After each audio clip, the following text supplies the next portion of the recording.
একটি বৈশ্বিক যুদ্ধ যা 1914 সালের 28 জুলাই ইউরোপে শুরু হয় এবং 11 নভেম্বর 1918 পর্যন্ত স্থায়ী ছিল। 6 কোটি ইউরোপীয় সহ আরও 7 কোটি সামরিক বাহিনীর সদস্য ইতিহাসের অন্যতম বৃহত্তম এই যুদ্ধে একত্রিত হয়।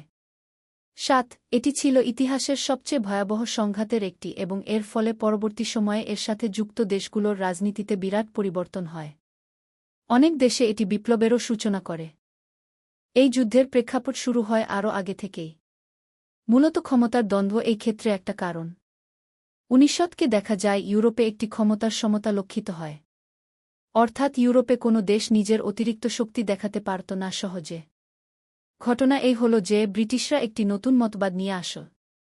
তা অনেকটা একঘরে থাকার নীতি, স্প্লেন্ডেড ইজোলেশন।